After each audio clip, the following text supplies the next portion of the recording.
Vamos a hablar en lo que es terapia transfusional.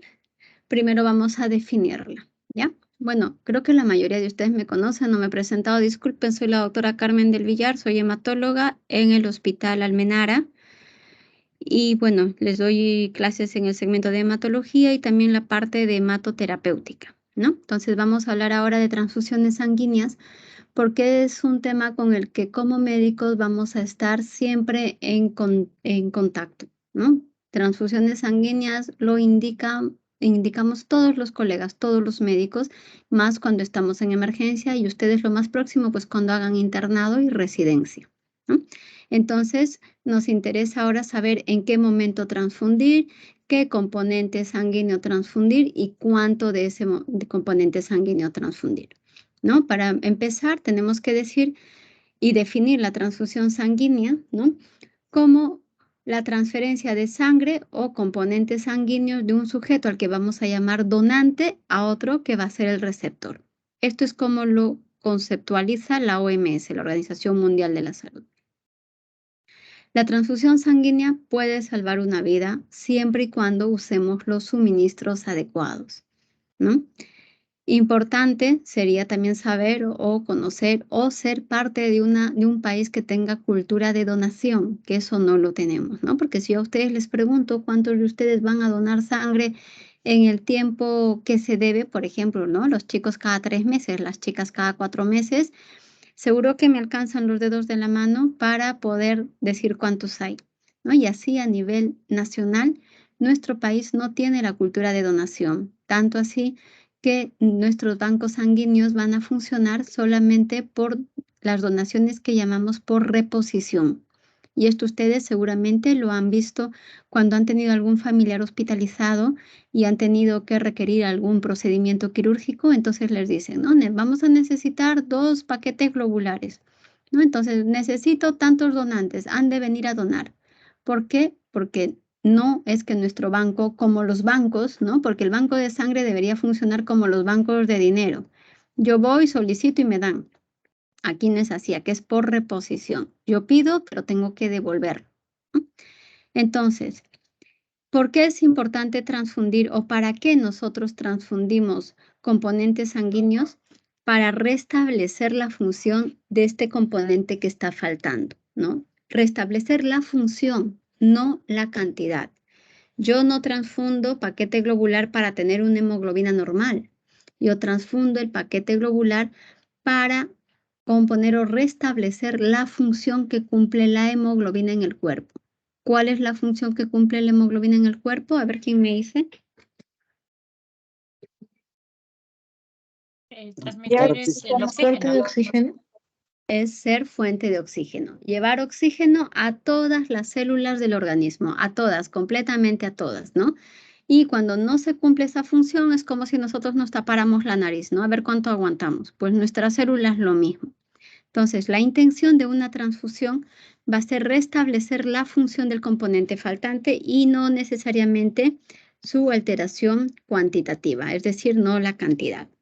Entonces, corregimos este defecto funcional, evitamos la sobrecarga de volumen, ¿no? En nuestro sistema circulatorio y así obtenemos mayor eficiencia del recurso que transfundimos, del componente sanguíneo. Y esto a tener en cuenta principalmente en los adultos mayores que por problemas cardíacos renales, muchas veces la sobrecarga de volumen juega un papel muy importante dentro de la terapéutica, ¿no? Que nosotros demos. ¿La transfusión de sangre podríamos considerar como un trasplante de órganos y tejidos? Sí, por supuesto que sí. ¿Por qué? Porque es células de otra persona que van a llegar a mi cuerpo, ¿no es cierto? No son mis células. Doctora, ¿y existe la autotransfusión? Sí, más que nada nosotros hacemos el depósito de sangre, ¿no? Hay personas que hacen depósito de sangre para ellas mismas cuando se van a someter a un procedimiento quirúrgico cuando tienen ciertos tipos sanguíneos muy específicos, ¿no? Con algún fenotipo eritrocitario muy especial. Entonces, como no se encuentran muchas veces estos grupos sanguíneos, lo que se hace es hacer que la paciente tenga una buena cantidad de hemoglobina, dona sangre para ella misma, ¿no? Para que se le devuelva durante el procedimiento quirúrgico. Por lo tanto, ¿se podría considerar como un trasplante de un órgano? Sí, y más si es donado, ¿no? Si es de otra persona. Nosotros vamos a tener, cuando donamos sangre, lo que llamamos sangre total. Cuando nosotros vamos, nos colocan la aguja y llenamos una bolsita y al donar sangre lo que tenemos es aproximadamente, ¿no? 430 mililitros de la sangre que nos extraen y 70 mililitros del anticoagulante. En total, medio litro, ¿no? 500 mililitros aproximadamente en esas bolsitas, que es donde se recoge. Así se capta la sangre total en una donación. A partir de esa sangre total, por un sistema de centrifugado, se van a ir dividiendo todos los componentes sanguíneos. ¿Cuáles son? Pues el paquete globular, ¿no? El concentrado de plaquetas, el plasma fresco congelado y los crioprecipitados. Todo esto sale a partir de la sangre total. ¿Cómo es que se va a ir descomponiendo todo eso? No descomponiendo, separando todo eso. Pues acá tenemos sangre total. Se centrifuga y se empieza a separar hacia un lado concentrado de Matías y acá nos va a quedar las plaquetas y el plasma, es decir, plasma rico en plaquetas, ¿no? Entonces, de un paquete globular, de una sangre total, perdón, de una bolsa de sangre total de una donación, voy a tener un paquete globular o una bolsa de concentrado de Matías y voy a tener plasma rico en plaquetas, de donde voy a poder separar mi concentrado de plaquetas y mi plasma fresco congelado o mi concentrado de plaquetas con mi crioprecipitado. Está acá. ¿Sí? Entonces, el plasma de las 24 horas es el que se utiliza inmediatamente y el otro es el que va para congelarse. Estos son los componentes sanguíneos, glóbulos rojos, las células, ¿no? Otro tipo de células, las plaquetas y el plasma o el crioprecipitado, que sería el nadante donde están nuestras células. Estos son hemocomponentes. También existen los hemoderivados, que son ya productos que se van a obtener a raíz de este plasma principalmente. ¿Cuáles van a ser? Albúmina, globulinas, ¿no? O los concentrados de los factores de coagulación. Estos de acá, la industria ya nos lo va a devolver en forma de polvitos, ¿no es cierto? Que se llaman liofilizados. Esas ampollitas con polvitos que se recomponen, como son los factores 8, factores 9 de la coagulación para las hemofilias, por ejemplo, las inmunoglobulinas que utilizamos también, o la albúmina. ¿Ya? Esto ya nos lo devuelve la industria, los laboratorios.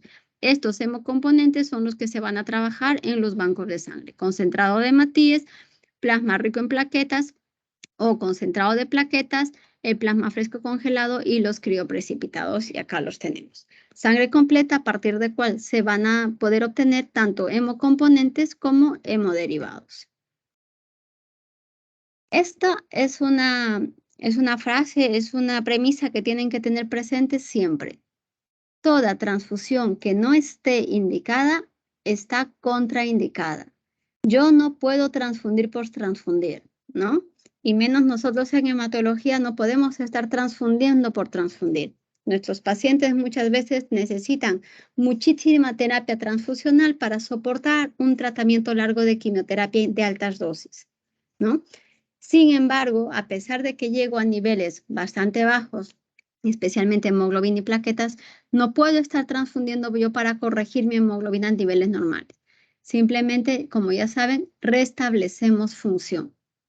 Entonces, no es que yo tengo, ponle por si acaso, no, ¿no? Entonces, toda transfusión que no esté indicada está contraindicada. Recuerden que hay un montón de reacciones transfusionales, ¿no? Desde las más leves hasta las más graves, que inclusive podrían matar al paciente.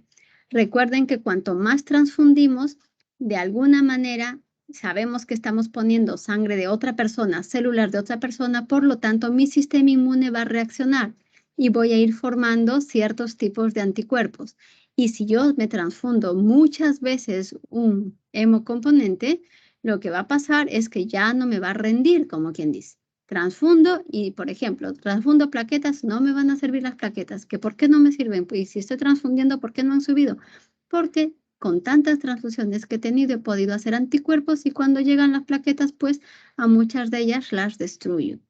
¿Ya? Entonces, toda transfusión que no esté indicada está contraindicada.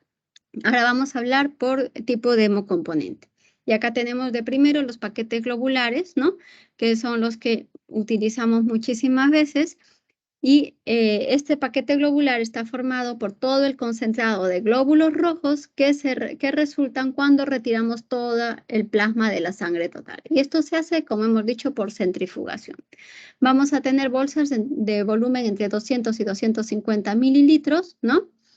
Y va a tener, por supuesto, mucho más hematocrito de la sangre total porque ya le hemos quitado todo el plasma que estaba ahí dentro y va a tener un contenido alto de hierro. Es decir, cuanto más transfundamos paquete globular a nuestros pacientes, vamos a ingresar mucho hierro en ellos. Finalmente, ese hierro se va a ir acumulando en médula ósea, se puede acumular en riñón, en hígado, hasta en corazón y luego empezar a fastidiar nuestros otros órganos.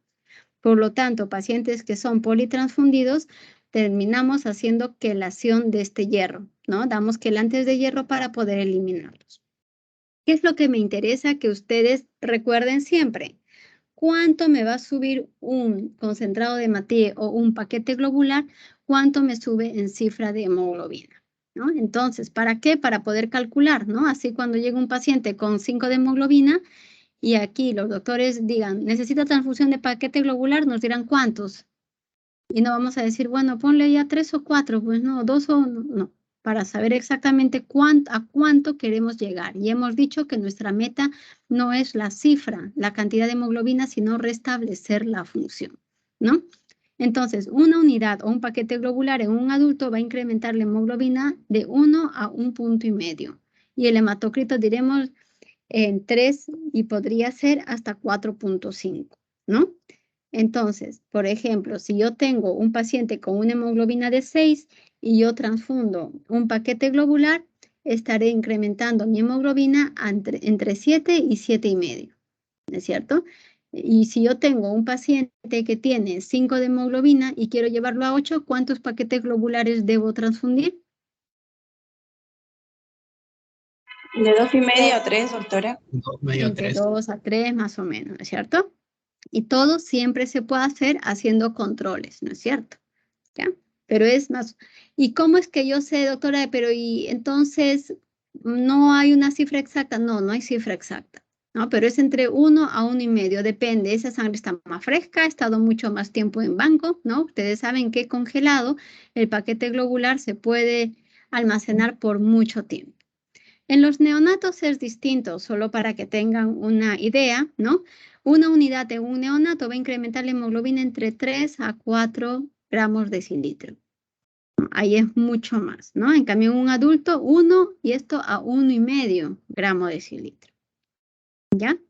El control después de la transfusión no es que yo transfundo y ya hazle el control. No, tiene que hacer pasadas las 6 horas para yo tener una hemoglobina más estable y poder tener una cifra más exacta, más real de lo que tiene mi paciente. ¿Cuánto duran los glóbulos rojos transfundidos en una persona? 60 días aproximadamente. ¿Cuál es el tiempo de vida media de los glóbulos rojos? 120 días. 120 días. La mitad. ¿Han visto? Entonces, transfundidos nos van a durar la mitad, generalmente. Y si tiene hemorragia mi paciente, doctora, bueno, será mucho menos porque lo está eliminando, ¿no? Pero si no, deberían durarnos aproximadamente pues 2 meses, 60 días. ¿Cuáles son las indicaciones de la transfusión de paquetes globulares? Cuando tenemos una anemia aguda. ¿Cuándo hay una anemia aguda? Cuando hay una hemorragia, ¿no? Un accidente de tránsito, una ruptura en la femoral, pues esto te baja la hemoglobina, pero de forma escandalosa. Ahí transfundimos, cuando hay una anemia aguda. En una anemia crónica también, sí, también podemos transfundir en una anemia crónica cuando ya viene y está demasiado, tiene una hemoglobina que ha ido bajando desde valores normales hasta muy bajitos, que empieza a producir síntomas en los pacientes, entonces también se transfunde. ¿Qué pasa con las transfusiones? Hacen este efecto, el efecto serrucho. Es decir, tengo una hemoglobina baja, transfundo, sube, pero esto no me dura eternamente, sino va a bajar nuevamente y voy a necesitar otra transfusión. Y nuevamente va a bajar y voy a estar así todo el tiempo. Esto es lo que se debe hacer solamente en casos necesarios, ¿no? La intención con la hemoglobina es que suba y se mantenga. Es tratar la anemia. Las transfusiones solamente cuando están indicadas. ¿Cuándo están indicadas? Cuando yo tengo una cirugía, por ejemplo, que sea una cirugía programada, tengo una hemoglobina menos de 8 o tengo un paciente que no puede subir más su hemoglobina. Por ejemplo, una aplasia medular. Mi paciente no va a subir por más de que yo le dé lo que le dé, porque esa médula ósea no produce. Entonces, ¿qué hago? Transfundo, porque no voy a decir, bueno, qué mala suerte, como tiene aplasia, pues ya no se transfunde. Eso no puede ser, ¿no es cierto? Entonces, en las cirugías programadas con menos de 8 hemoglobina, también se ha de transfundir. A ver, espérenme.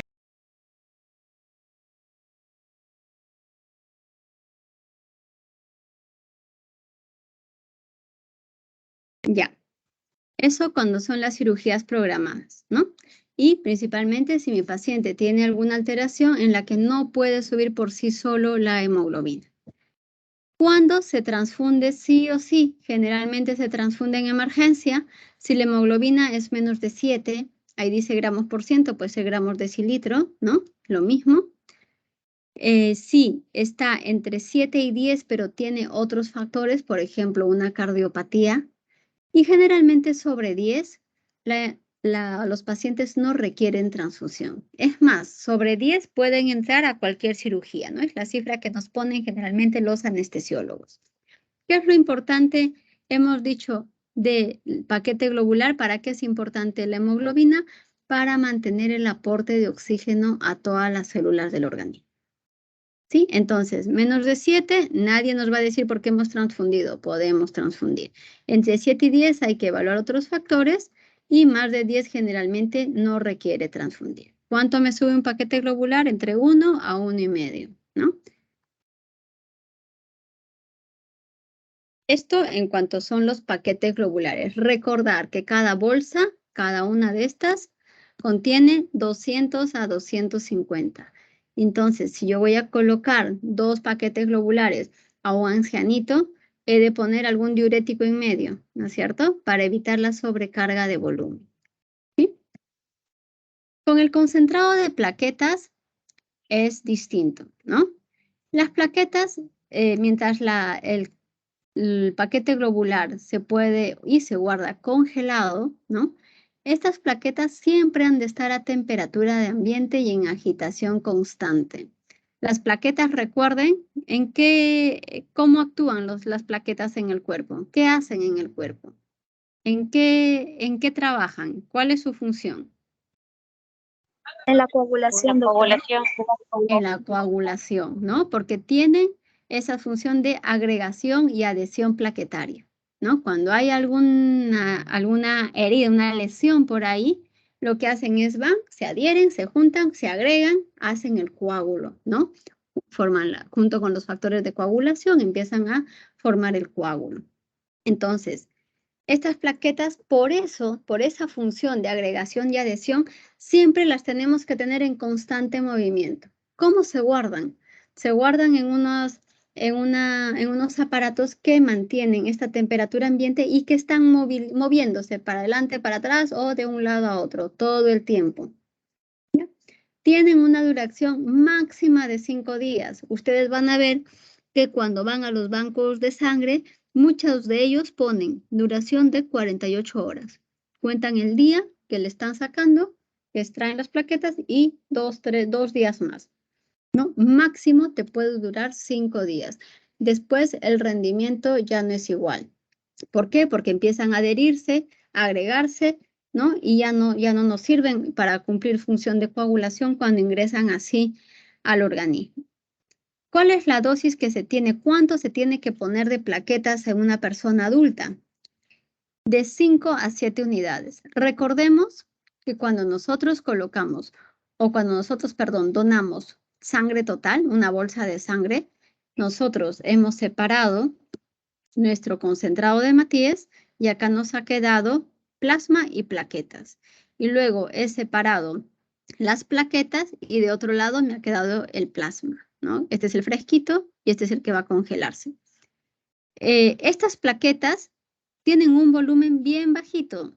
En el pool a veces son de 50, 70, cada una de las bolsitas, ¿no? Son mucho más chiquitas, más delgaditas. Si ustedes ven acá, hasta hay espacio en blanco, ¿no? Libres. Cada uno de estos se les llama unidades. 1, 2, 3, 4, 5. Acá sería un pool, por ejemplo. Este pool tiene, perdón, con este 1, 2, 3, 4, 5, 6. Este pool de plaquetas tiene 6 unidades. A un adulto se le coloca entre 5 a 7 unidades. ¿Ya? Y la infusión no se hace como en el paquete globular, que se hace en aproximadamente 2 horas. Cada una de estas puede pasar en 15 a 20 minutos. 15 a 20 minutos. Es rápido. Estos no se pueden quedar ahí en nuestros parantes colgados porque empiezan a adherirse, a agregarse y ya no nos sirven. ¿Ya? Entonces, recordamos, cuando tenemos sangre total, quitamos lo que es el paquete globular y el plasma y me quedan las plaquetas. Por eso es así poquito. Esto es diferente a las aféresis de plaquetas. Cuando va una persona a un banco de sangre a donar solo plaquetas, lo que hacen es colocan al donador, al donante, en una máquina de aféresis. Lo conectan y entonces la sangre, o sea, la sangre sale del cuerpo, pasa por la máquina, en la máquina se quedan las plaquetas y todo lo demás retorna al cuerpo. En esas aféresis de plaquetas, nosotros, la ventaja es que es un solo donante, ¿no? Para un paciente. No necesita 5 a 7 aféresis, necesita una sola aféresis. En cambio, aquí en los pool, estas 5 a 7 unidades equivaldrían a lo que es una aféresis. ¿Sí? ¿Cuál es la ventaja o desventaja? Cada uno de ellos es de una persona distinta. Acá, de alguna forma, ha quedado un poquito de plasma. No es estrictamente pura plaqueta. Ha quedado un poco de plasma. En el plasma, ¿qué es lo que hay? Anticuerpos, ¿no? Están ahí todos los anticuerpos de los otros pacientes. Por lo tanto, cuando esto ingresa a nuestro organismo, voy a tener 1, 2, 3, 4, 5, 6 tipos de células distintas. Todas son plaquetas, pero son de 6 personas. A diferencia de cuando hago una sola aféresis, un solo donador, voy a tener un solo tipo celular. Por lo tanto, si yo voy transfundiendo mucho de esto, voy a hacer mayor reacción de inmunidad para futuras transfusiones. Cuando transfundo solo la aféresis, también voy a tener inmunidad, pero contra mucho menos tipos de células, ¿no es cierto? ¿Se entendió esto de plaquetas? ¿Hasta ahí se entiende? Sí, ¿Sí? doctora. Entonces, Sí, doctora. cada una de estas unidades de plaquetas van a elevar el recuento plaquetario entre 7 a 10.000. Ya en un paciente adulto, 70 kilos, entre 7 a 10.000. Y esto nos va a servir para poder nosotros calcular, ¿no? Si nosotros ponemos 5 unidades en un pool, si no tenemos alguien que vaya a donar específicamente plaquetas y necesitamos un pool, es decir, juntar varias bolsitas, entonces 5, imaginemos que ya sean 10 para sacarlo más rápido, 5 de esas unidades me deberían subir 50.000 el número de plaquetas, ¿no? ¿Cuándo está indicada la transfusión de plaquetas? Cuando yo tengo un paciente que está sangrando, yo estoy mirando que está sangrando y está con menos de 50.000. Cuando hay una hemorragia activa, cuando hay un sangrado activo, yo tengo que mantener las cifras de plaquetas sobre 50.000. Para las cirugías generalmente nos piden que esté sobre 50.000. Yo debo transfundir calculando esto para que mi cifra de plaquetas llegue a más de 50.000 para una cirugía. Excepto cuando tenemos un tipo de hemorragia microvascular en una cirugía cardiopulmonar, ahí nos piden 100.000 plaquetas. ¿Ya? Entonces, es distinto. Las cifras de plaquetas usualmente que te piden para una biopsia de piel, 50.000. Para una apendicitis no me van a pedir 50.000, me va a pedir el anestesiólogo 80.000 porque no va a querer poner la anestesia, la epidural ahí con 50, sino va a querer 80.000. Pero estas son cirugías programadas, pero si queremos y estamos frente a un paciente con hemorragia activa, debo tener más de 50.000. Si mi paciente está con riesgo de hemorragia, tengo que mantener sobre 30.000. ¿Ya? Luego, ¿cuándo también transfundo plaquetas? Cuando mis plaquetas, aunque estén en número normal, por ejemplo, 300.000 plaquetas, no funcionen. Como doctora, que no funcionan. Sí, en cantidad pueden estar bien, pero su función puede que no está bien. Por ejemplo, la enfermedad de Glanzmann. En la enfermedad de Glanzmann, las plaquetas tienen cierto defecto proteico, el cual hace que no funcionen en su tarea de agregar, de adherirse. Por lo tanto, no van a formar coágulo. Es como si no tuviera plaquetas. Entonces, en ese caso, cuando yo necesito o realizar alguna intervención quirúrgica en este paciente, he de transfundir plaquetas. ¿Ya? Eso se llama hemorragia por disfunción plaquetaria. Luego, en el PTI, ¿qué pasa? El PTI súper común, todo el mundo con las plaquetas bajitas por PTI. En PTI no se transfunde. ¿Por qué? PTI significa trombopenia primaria inmune. Cuando es inmune, hay un sistema inmune que está destruyendo plaquetas, no se puede estar transfundiendo plaquetas, porque si yo tengo anticuerpos contra plaquetas y le pongo más plaquetas, ¿qué va a pasar? Nos va a destruir también. Las va a destruir. Y si yo tengo un PTI con 5.000 plaquetas o 10.000 plaquetas y le pongo plaquetas, ¿qué va a pasar? Mi control va a ser de 5.000, de 3.000 o va a quedar en 10.000 como si no le hubiera pasado nada. ¿Cuándo se transfunde en un PTI? Cuando hay una hemorragia, cuando hay una cefalea intensa que te haga sospechar una hemorragia en sistema nervioso central, solo ahí. ¿Por qué? Porque las plaquetas no van a estar circulando, sino que en cuanto tú las pongas al cuerpo, van a ir directamente a cubrir el sitio de sangrado. ¿Ya? Entonces, en PTI, hemos dicho, todo lo que es inmune, anemia hemolítica, no se transfunde paquete globular. PTI, trombopenia primaria inmune, no se transfunde plaquetas, salvo sea necesario, salvo esté en riesgo la vida del paciente.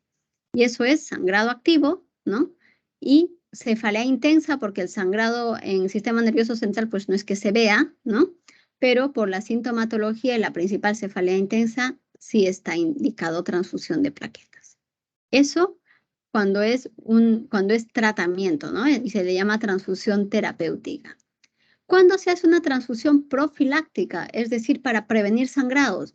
Cuando yo tengo menos de 10.000 plaquetas. Doctora, pero ¿y entonces cómo? ¿Cómo de 10.000? Sí, pacientes, por ejemplo, en quimioterapia, ¿no? Que tienen trombocitopenia por la quimioterapia. Entonces, no puedo estar transfundiendo cuando tenga 30.000, 40.000, ¿no? Transfundimos cuando tiene menos de 10.000 o cuando tiene menos de 20.000 y algún factor de riesgo asociado. Por ejemplo, que esté con fiebre. Cuando hay fiebre hay un hiperconsumo. Las plaquetas se consumen, por lo tanto, no voy a esperar a que tenga 10.000 si está con fiebre, sino con 20.000, menos de 20.000 ya estoy transfundiendo. Igual si tiene algún tipo de infección o si tiene hipertensión o si hay una esplenomegalia. Sabemos que en el vaso se destruyen, ¿no? Las plaquetas, los glóbulos rojos, todo. Por lo tanto, si tiene estos factores de riesgo asociados, entonces no me espero a una cifra menor de 10.000, sino menor de 20.000. ¿Ya? Igual si hay una hepatopatía, porque las hepatopatías lo que hacen es disminuir los factores de coagulación. Los factores de coagulación junto a las plaquetas participan en todo lo que es la cascada de coagulación. Por lo tanto, si ya por mi hepatopatía tengo poquito factor de coagulación, yo no me puedo dar el lujo de tener también poquitas plaquetas, porque entonces puedo sangrar. ¿Ya? Entonces, profiláctico significa de prevención. ¿Cuándo se transfunde de forma profiláctica? Dicho de otra forma, ¿cuándo se transfunde para evitar que se sangre? Cuando tiene la persona menos de 10.000 plaquetas o cuando tiene algún factor de riesgo asociado como fiebre, infecciones, hipertensión, esplenomegalia, hepatopatías, coagulopatías. ¿Ya? 100.000 es una cifra muy alta, pero es la cifra que se requiere cuando hay cirugía de cerebro o de ojos. Para las demás, casi siempre nos piden 50 o si van a poner anestesia epidural, 80.000. ¿Qué es lo importante que tienen que saber? Cuánto se sube con cada unidad, y ya lo hemos dicho, entre 7 a 10.000, ¿no? En un adulto. Entonces, si tienen que decidir cuánto transfundir en una emergencia, nomás se fijan cuál es el valor basal del paciente y se calculan cuántas unidades tiene que tener el pool que ustedes pidan. Cuando es aféresis, recuerden, es de una sola persona. Eso en cuanto a lo que son las plaquetas. Lo que es el plasma fresco congelado, nuevamente, para saber de dónde sale, sangre total. Cuando decimos el congelado es lo más rápido posible, o sea, cuando se congela rápidamente una vez que se centrifuga y se separa el plasma y se guarda ideal a -30, ¿no? A eso se le llama plasma fresco congelado. Es intentar congelarlo lo más rápido posible. No dejarlo ahí y al otro día, no. Se separan los componentes sanguíneos y se va a congelar lo antes posible. Lo ideal a -30 grados. Esto, igual que las bolsas de paquete globular, tiene un volumen entre 200 a 250 mililitros, ¿no? ¿Cuánto dura este plasma fresco congelado? A -30 puede durar hasta un año. A -18 dura máximo 6 meses. ¿Qué es lo más importante? Que en cuanto obtengamos el plasma fresco de centrifugar la sangre total, lo congelemos lo más rápido posible. El plasma fresco congelado tiene una ventaja, ¿no? Una peculiaridad, que es que contiene todos los factores de la coagulación, todos, absolutamente todos, ¿no? Siempre y cuando se obtengan dentro de las 6 horas de extraído. Es decir, lo ideal es que uno dona sangre y esa sangre está entrando ya a procesar. Esto muchas veces esto tiene que estar en parte de la logística de los bancos de sangre. Hay muchos que hacen donaciones en distintos lugares y luego recién se traslada al banco de sangre. Si yo hago mi donación desde las 7 de la mañana hasta las 2 de la tarde en un sitio y luego tengo que trasladarme a otro sitio que esté muy distante, se nos pasaron esas 6 horas y ya no va a ser un plasma fresco congelado tan útil, ¿no? Como sí sería si es que se empieza a procesar o si es que se congela dentro de las 6 horas de extracción. ¿Qué es lo importante o para qué sirve el plasma fresco congelado? Si tiene todos los factores de la coagulación, lo que hace es restaurar la función de hemostasia, restaura lo que es la coagulación en nuestro cuerpo, ¿no? Recordamos, tiene todos los factores de coagulación, ¿no? Y por lo tanto podemos utilizarlos también en pacientes que tienen ciertas patologías con déficit de factores de coagulación. ¿Cómo yo calculo cuánto plasma tengo que colocar a un paciente? Esto es de 10 a 15 mililitros por kilo generalmente. A eso le llamamos en coagulopatías, es decir, cuando tenemos los tiempos de la coagulación alterados. ¿Cuál? Especialmente el TTPA.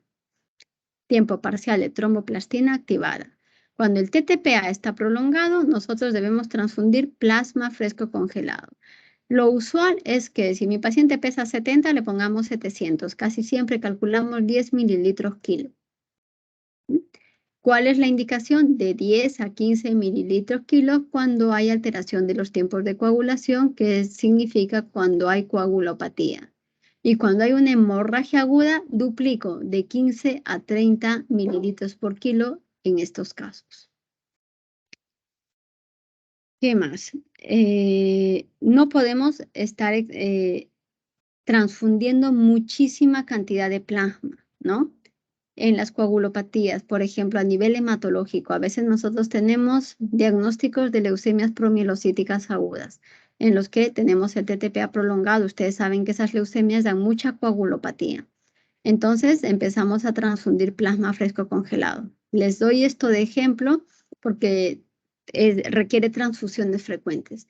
Por ejemplo, en esos casos lo que nosotros hacemos es colocamos 10 mililitros por kilo de peso en cada dosis y les transfundimos de 2 a 3 veces al día. Puede ir entre 1, 2 veces al día o 3 veces al día, ¿no? Cada 8 horas.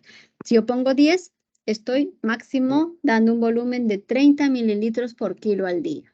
¿Ya? ¿Qué más? Neonatos es distinto, ahí se los pongo para que puedan saber cuáles las cantidades que se utilizan. pero generalmente es igual. En esto, en cantidades. Y es curioso porque, por ejemplo, un neonato, ¿cuánto pesa? 3 kilos, 3,5 kilos, ¿no? ¿Cuánto se le pone? 10 por kilo. 10 por 3,5, 35. Se le transfunde 35 mililitros de plasma. Todas esas separaciones así las hacen en banco de sangre, ¿no? Y te las pasan para poder transfundir. Son cantidades pues muy, muy, muy pequeñitas, ¿no? En cambio, en los adultos, al revés, ¿no? Si tengo un adulto de 50 kilos, pues medio litro, ¿no? 500 mililitros por dosis. ¿Cuál es el efecto terapéutico esperado del plasma fresco congelado? Es que se recupere la actividad, ¿no?, de los factores de coagulación que estén faltantes. Obviamente, el control de esto, a diferencia del paquete globular que debíamos hacer un control a las 6 horas, en el plasma fresco no, esto tiene que ser a la hora. Los factores de coagulación son muy lábiles, ¿no? Entonces, el control ha de ser a la hora. Además, si yo quiero restablecer una coagulación en mi paciente, lo usual es que se restablezca ya, ¿no es cierto? Yo no tengo un paciente con una hemorragia y le pongo, por ejemplo, plasma fresco congelado y espero que siga sangrando 6 horas. No. Se supone que si le estoy colocando es para restablecer la función de lo que es hemostasia en el cuerpo y por lo tanto debería actuar ya. ¿Cuándo es que se recupera esta actividad? ¿Cuándo es que ya deja de sangrar mi paciente? Generalmente cuando mis factores de coagulación están entre un 20 a 25%. La mayoría de los factores de coagulación tienen un rango de normalidad entre 70 y 120, 150%. Sin embargo, cuando nosotros estamos frente a una coagulopatía con déficit de factores y nosotros transfundimos el plasma fresco congelado, al igual que no queremos con la hemoglobina llevar a valores normales, lo que nos interesa es restablecer la función. También con el plasma fresco congelado necesitamos restablecer la función de coagulación. Y esto se va a hacer cuando nuestros factores de coagulación lleguen a un 20-25% aproximadamente, mínimo. Se normaliza casi del todo cuando llega a un 40%. ¿Hacemos dosajes de coagulación, de los factores de coagulación? No, no estamos haciendo dosajes hacia cada rato cuando transfundimos, pero sí podemos monitorizar por los tiempos de coagulación. ¿Cuál tiempo hemos dicho con el plasma fresco congelado? Tiempo parcial de tromboplastina activada, ¿no? TTPA. ¿Cuáles son las indicaciones de transfusión de plasma fresco congelado? PTT, que es la púrpura trombocitopénica trombótica. En los neonatos, las exsanguíneas transfusiones, ¿no? Cuando tenemos, por ejemplo, uso de warfarina, que vamos a hablar luego en lo que es la coagulación, uso de anticoagulantes. Entonces, para neutralizar el efecto de la anticoagulación, ponemos plasma, ¿ok? Colocamos todos los factores de coagulación y restablecemos función, ¿no? Y luego también en pacientes que tengan alguna patología hepática, ¿no? ¿Por qué? Porque los factores de coagulación, hay muchos de ellos que dependen de la función hepática. Entonces, cuando tenemos pacientes con hepatopatías que empiezan a hacer coagulopatías por algunos déficits de factores de la coagulación, especialmente los dependientes de vitamina K, entonces colocamos plasma fresco congelado y podemos restablecer la coagulación. ¿Cómo es que se van a dar ustedes cuenta siempre en cualquiera de estas patologías que hepática y todo? Por el TTPA prolongado. Ya, entonces, TTPA prolongado, transfusión de plasma fresco congelado. No otro hemocomponente, sino plasma fresco congelado. En cambio, los crioprecipitados, lo que van a corregir, si hablamos de tiempos de coagulación, va a ser el tiempo de trombina, que va a ir de la mano con el fibrinógeno. El crioprecipitado, y acá lo tenemos, nuevamente, una vez que tengamos sangre total, separamos glóbulos rojos, me queda plasma rico en plaquetas, separo las plaquetas, me va a quedar el plasma, ¿no? Y yo lo que tengo que es decidir si voy a tener plasma fresco congelado o si voy a tener solo crioprecipitado. No puedo tener ambos. ¿Ya? Si tengo plasma fresco congelado, todo esto se va a ir a congelar. Y si no, he de separar y voy a tener solo el crioprecipitado. Y el crioprecipitado va a tener factores de coagulación específicos. Va a tener factor de von Willebrand, el factor 8, factor 13 y fibronectina.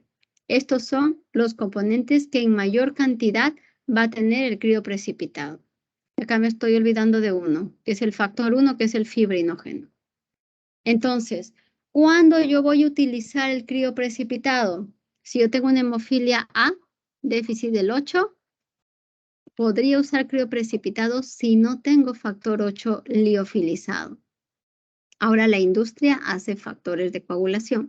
Si no lo tengo, y no solo, y si hablamos hacia atrás, hace unos 40 años atrás, no había liofilizados de factores de la coagulación. Los pacientes hemofílicos solamente se trataban con crioprecipitados, que no es tan efectivo lógicamente como los factores liofilizados, ¿no? Y aparte paraban todo el tiempo en los bancos de sangre transfundiéndose y transfundiéndose todo el tiempo.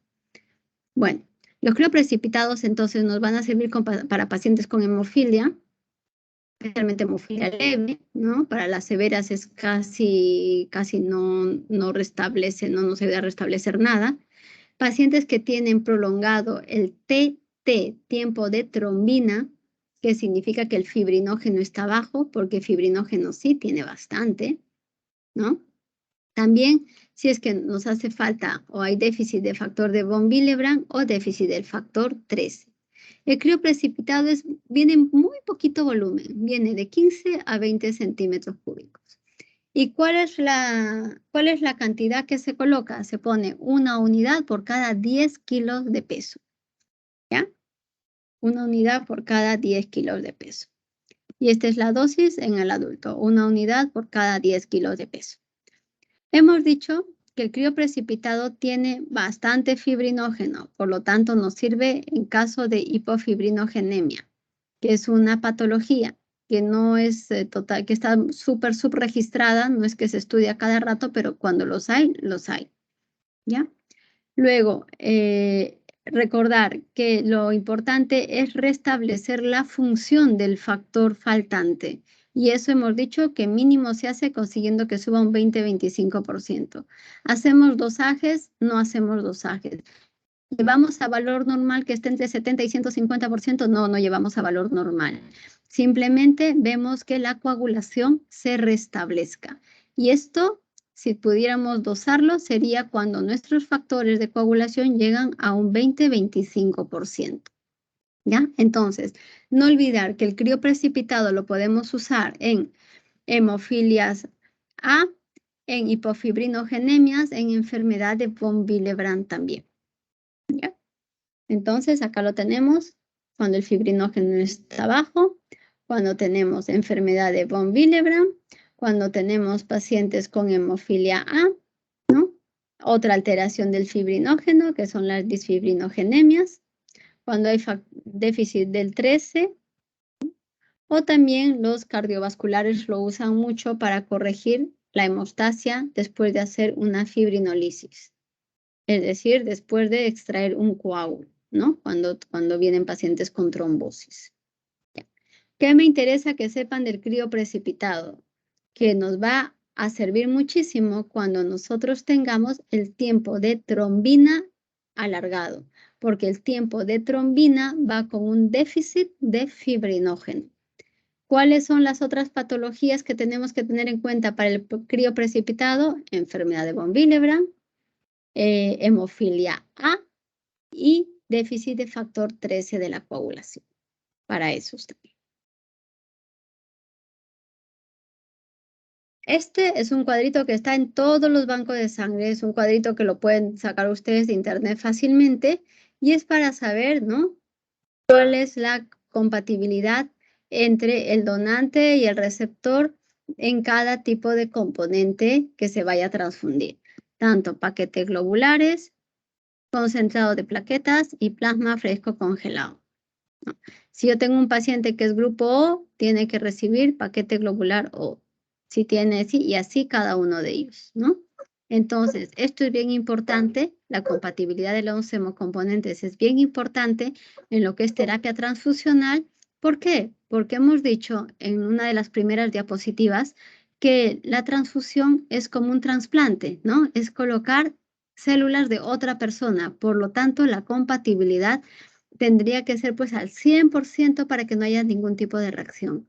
Si es que no hay una buena compatibilidad, podemos desarrollar hemólisis, ¿no? Rompemos, destruimos esos glóbulos rojos, estaríamos frente a una anemia hemolítica aloinmune, ¿no? Es decir, destruyendo glóbulos rojos ajenos. A ver, dicho lo dicho, vamos a ver cómo lo ponemos un poquito en práctica con dos casos clínicos para luego ver lo que es la coagulación, ¿ya? Acá tenemos un paciente varón de 21 años, no tiene antecedentes médicos de interés, súper jovencito, 21 años, y está en su moto, mientras conducía, sufre un accidente de tránsito, lo llevan a emergencia porque tiene una fractura de pelvis. Se le ha fracturado la pelvis. Cuando ingresa tiene hemoglobina de 7.2, volumen corpuscular medio, ¿no? 88, hemoglobina corpuscular media 30, bueno, plaquetas 105.000, leucocitos 5.700, TTPA 68, y ahí me ponen que corrige con plasma normal, INR en 1.1. A ver, queremos saber cuál es el diagnóstico, transfundiríamos, qué componente sanguíneo transfundiríamos si nuestra respuesta es sí, y cuáles serían las cantidades que transfundiríamos. ¿Alguno de ustedes se anima a ver con los diagnósticos? Doctora, sí, El el paciente tiene el TTPA prolongado, Ya. también presenta anemia, Ujú, anemia moderada y tiene las plaquetas disminuidas. ya. Tenemos Entonces ahí trombopenia. tenemos una anemia moderada, tenemos una trombocitopenia y tenemos una alteración de la coagulación con un TTPA prolongado, ¿no es cierto? Entonces digo anemia moderada porque este chico, ¿cuánto de hemoglobina debería tener? Normal, varón de De 21 14. años. 14, 16. 13, ¿no? Mínimo 13. Mujeres 12, recuerden, ¿ya? Entonces este con 7.2, ¿De 10 a 11, doctora? él normal debería tener 13 mínimo, ¿no? Varones se considera anemia menos de 13, mujeres menos de 12, ¿ya? Entonces, aquí tenemos 7.2. El diagnóstico lo tenemos. Este señor primero tiene su accidente de tránsito, tiene una anemia moderada, tiene una trombocitopenia y tiene un TTPA prolongado. ¿Transfundiríamos sí o no? ¿Quién me habló primero? ¿Quién me dio los diagnósticos? Montalbán, doctora. Montalbán.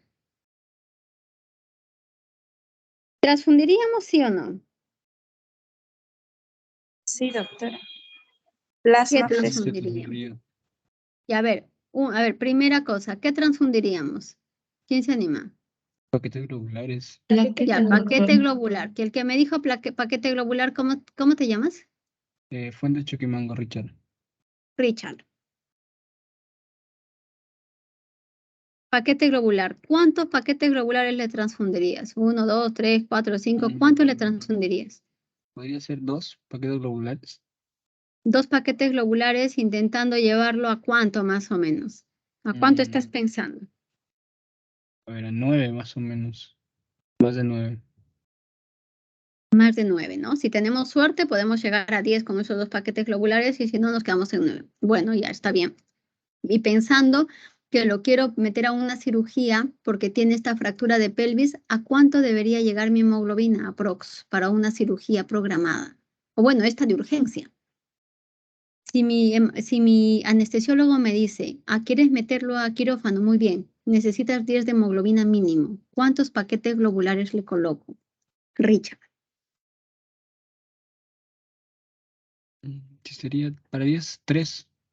3, ¿no? Y ahí me aseguro, ¿no? Ya, Sí, claro. perfecto. Listo. Ahora, ¿qué más dijimos? Trombocitopenia. Tenemos 105.000 plaquetas. ¿Transfundimos sí o no? ¿Cuánto? No se transfundiría porque tiene 105.000. A partir de No se 50.000 para abajo. A ver, ¿con quién estoy hablando? Con Morales Rojas. ¿Quién? María Morales. María Morales. Sí, díganme su ¿Mm? nombre, por favor, para yo poder conversarles bien. María Morales. María me dices, no se transfundiría porque tiene 105.000. Sí, doctora. Sería a Ya. partir de 50.000 hacia abajo, porque está con hemorragia. Lo más probable es que sí me pidan más de 100.000 nada más para la cirugía, ¿no? Me pueden decir, ya está bien, tenme de reserva, tal vez el anestesiólogo me dice, o el cirujano me dice, ya, pero yo lo entro con 105.000, está bien, pero ten de reserva una féresis. Ah, ya, perfecto, ¿no? Pero con 105 no necesito transfundir, está bien. TTPA prolongado, ¿qué haremos para corregir esto? Transfundir plasma fresco congelado. Transfundimos plasma fresco congelado. ¿Cuánto? De 15 a 30 mililitros. De 15 a 30 porque ha sido una bajada brusca, ¿no es cierto? Porque es una hemorragia post-accidente. ¿Sí? ¿De acuerdo Sí, doctora. todos? ¿El INR qué les parece? Está abajo. ¿Mm? Debería mantenerse estos de 3.5. ¿Cuánto debería estar el INR? A ver, ¿está bajo, normal, alto?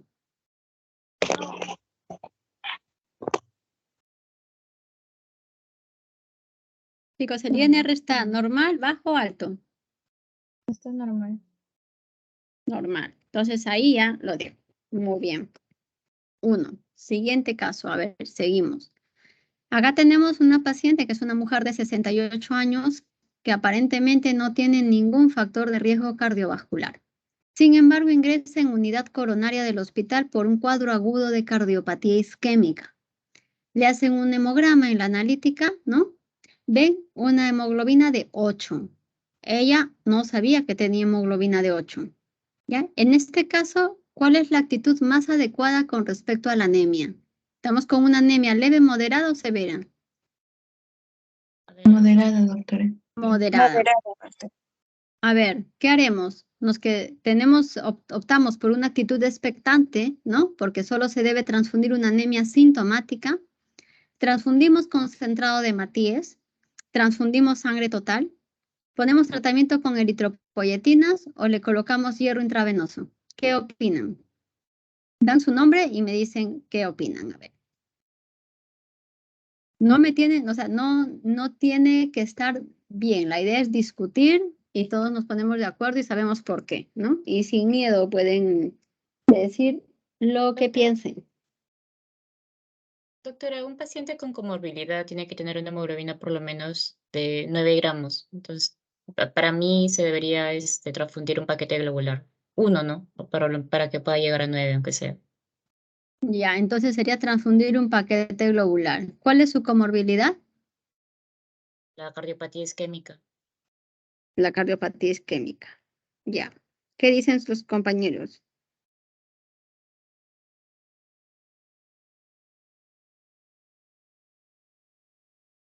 ¿Está bien o no? ¿Alguien en contra? Sí, doctora. ¿Sí? ¿Todos de acuerdo? Sí, doctora. Sí, doctora. Está bien, ¿no es cierto? Porque a pesar de que esta señora puede llegar sin ningún antecedente, pero te ha hecho un infarto, ¿no? Está con un infarto ahora mismo. Y por más de que tenga la hemoglobina de 8, da igual, está haciendo infarto. Por lo tanto, sí la tienes que transfundir, ¿no es cierto? Infarto significa que está sintomática o asintomática. Recontra sintomática, ¿no es cierto? Ya, listo. Transfusiones. Eso por un lado. A ver, si tienen alguna pregunta mientras yo voy colocando lo de coagulación, que no los quiero tener hasta las tantas horas que es 14 de febrero, ¿no? A ver, a ver.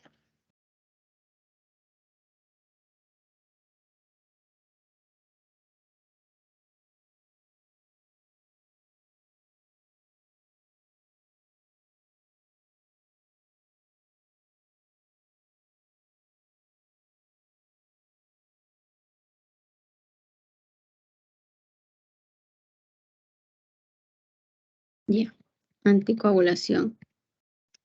¿Pueden verlo? ¿Sí? Todavía no, doctora. ¿No? No, doctora, todavía no.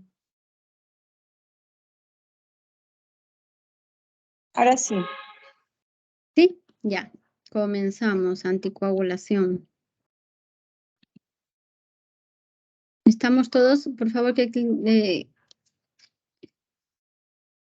puedes tomar la asistencia, ¿ya? También por la plataforma para que me la envíes luego. Sí, doctora. Están Johan, Luis.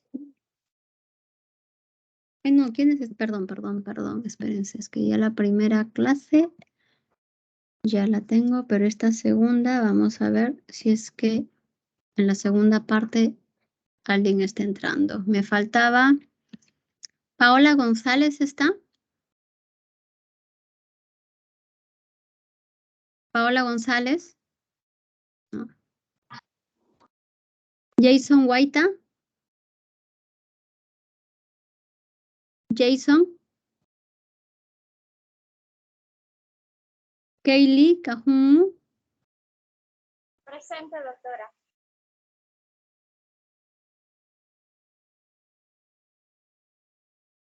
Luego Johan León. Presente, doctora.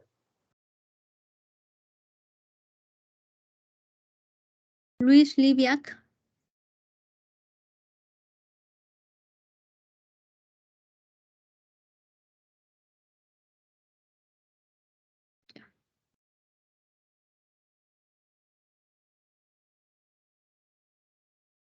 Recuerden que los que no van a clases, o sea, es clase, seminario, y son 2 notas que se promedian, ¿no? Y cuando no están, no puedo poner ni 0,1, ni 0,2, ni 0,5, ¿no? Es 0. Entonces, si tienen 20, pues tendrán 10 de promedio y con eso ingresan al examen. ¿Ya? Para eso son también mínimo las asistencias, ¿no? Que son solo 2. Comenzamos, anticoagulación. Listo. Esta es nuestra cascada clásica de la coagulación. Cuando sean hematólogos, se van a aprender cada uno de estos pasos, ¿no? Ahora, ¿qué es lo que necesito que sepan? Esto de acá.